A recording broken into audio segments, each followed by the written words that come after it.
Salut les apprentis sorciers, ici la sorcière à lunettes et bienvenue dans Dis les termes, l'émission qui décortique les codes des histoires. Aujourd'hui nous entamons le mois de l'horreur et pour fêter ça, on va s'attarder sur le genre le plus codifié dans une catégorie déjà hyper codifiée, le slasher.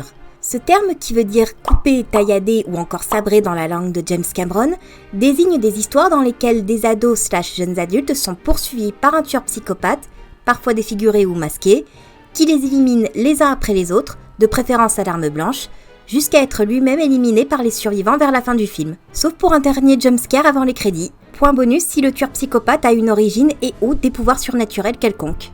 C'est un genre que beaucoup pensent typiquement américain, et c'est vrai qu'on pourrait le rapprocher des tueurs en série qui devenaient de plus en plus médiatisés à partir des années 60-70. Mais le slasher est en fait bien plus multiculturel que ce que l'on en dit. On peut presque remonter ses origines au krimi, un genre de film policier allemand remontant à la fin des années 50 et qui adapte les romans de l'auteur britannique Edgar Wallace. Ouais, enfin si on va par là, autant dire que le slasher est l'évolution de la littérature policière en général. D'ailleurs, le roman Ils étaient 10 d'Agatha Christie est un autre excellent exemple de proto-slasher. Le chaînon manquant entre le krimi et le slasher est le giallo, un genre italien combinant horreur, érotisme et policier qui a connu son âge d'or des années 60 à 80.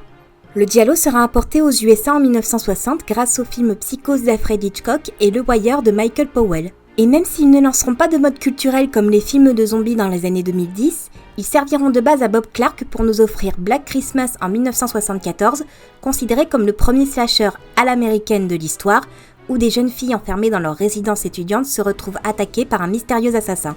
Et comme tous les premiers jets, la formule sera affinée par John Carpenter et le film qui lancera officiellement sa carrière en 78, Halloween, la nuit des masques, qui débutera une saga très instable, aura beaucoup d'enfants pas tous légitimes et lancera l'âge d'or du slasher entre les années 80 et 90. On a donc un auteur britannique qui aspire un genre de film allemand, qui aspire un genre italien, qui aspire un genre américain, le tout sur près d'un siècle. Quand on vous dit qu'aucun genre n'est la propriété d'aucune culture, et depuis le temps, on a fini par établir tout un tas de codes et d'archétypes qui permettent de ranger une histoire dans la catégorie slasher. Le budget étant souvent limité, on ne peut pas se permettre de faire la fine bouche sur le casting, qui sera donc souvent aux fraises. Les protagonistes sont tous de jeunes adultes correspondant chacun et chacune à des types de personnages qu'on retrouve dans tous les slashers ou presque, le costaud, le nerd, le faux connard, le faux gentil, etc. Le tueur a souvent un passé tragique et traumatisant qui l'a transformé en le monstre qu'il est aujourd'hui. Point bonus s'il y a une composante fantastique quelconque. Les adultes, et par la même occasion les figures d'autorité qui elles représentent, ne sauveront pas les protagonistes. Même si les personnages ont droit à un peu de développement, ça ne garantit en rien leur survie. Si les protagonistes commettent un péché quelconque, genre consommer des substances illicites, ou encore pratiquer le coït prémarital, et elles se feront tuer, de préférence dans l'exercice du dit péché. Plus les meurtres sont gore et spectaculaires, mieux c'est, surtout que le budget limité demande d'improviser avec peu. L'histoire se déroule dans un lieu et ou pendant un jour bien particulier.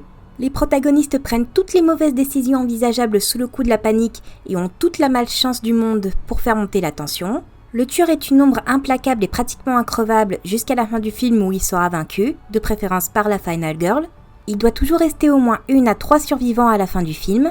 Et enfin, le tueur revient au dernier moment pour faire sursauter les spectateuristes une dernière fois avant les crédits et pour teaser une potentielle suite.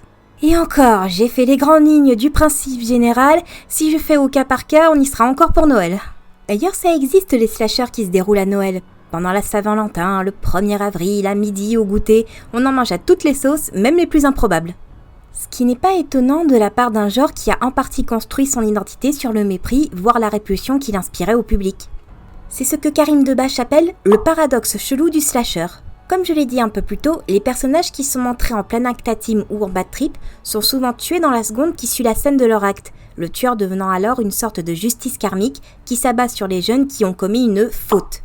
Ça a souvent été interprété comme un message bien réac envers le manque de bonnes mœurs des nouvelles générations, surtout à l'époque de la révolution conservatrice américaine. Ce qui a engendré entre autres les clichés de la bimbo écervelée qui a une vie sexuelle très débridée et des chances de survie très basses, point malus si elle est blonde, et de la vierge intelligente qui ne court pas après la sexualité et tient souvent le rôle de la final girl qui va tuer le monstre à la fin du film, point malus si elle est brune. Le paradoxe tient du fait que, si on veut effectivement tenir ce discours, alors il est nécessaire de montrer ces scènes qui horrifieront le public, qui serait potentiellement d'accord avec ce message et qui par conséquent refusera d'aller voir ce film rempli de scènes trop violentes ou trop sexuelles. voire elles lutteront pour le faire déprogrammer sans avoir vu quoi que ce soit de concret. Après, j'ai aussi lu des articles qui en faisaient l'analyse inverse, que si les tueurs sont effectivement des messagers de l'idéologie réac qui cherchent à contrôler la jeunesse, particulièrement féminine, alors le fait qu'ils meurent de la main de jeunes femmes serait un message de révolte féministe contre l'oppression conservatrice. On y croit ou on n'y croit pas, moi je préfère ne pas prêter d'attention aux créatrices qui elles n'auront pas confirmé elles-mêmes. C'est encore un coup à faire toute une disserte sur un sac plastique ballotté par le vent plutôt que de le ramasser parce que le trottoir c'est pas une poubelle. Généralement, la vérité se situe entre les deux et il arrive souvent qu'on réutilise ces codes sans avoir sincèrement capté le contexte de leur création. Ces codes sont souvent hyper genrés, les bons créatrices les comprennent et y injectent du sens. Pour les recommandations, j'avoue qu'étant une flippette de première catégorie, j'ai assez peu d'expérience en termes de visionnage de slasher.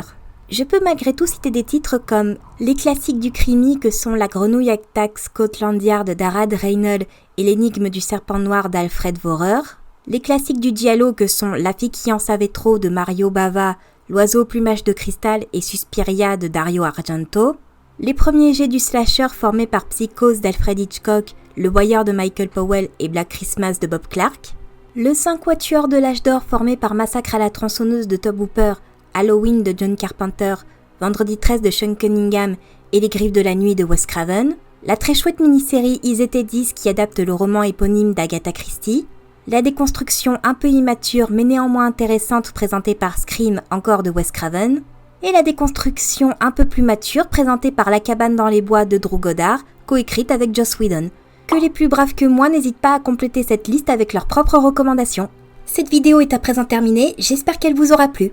Si c'est le cas, pensez à liker, partager ou à suggérer des idées de code à décortiquer dans les commentaires. N'oubliez pas non plus de vous abonner à ma chaîne et mes réseaux sociaux ou de checker mon onglet communauté pour ne rien rater des prochaines vidéos. Et rappelez-vous d'éviter de déranger le dragon en partant.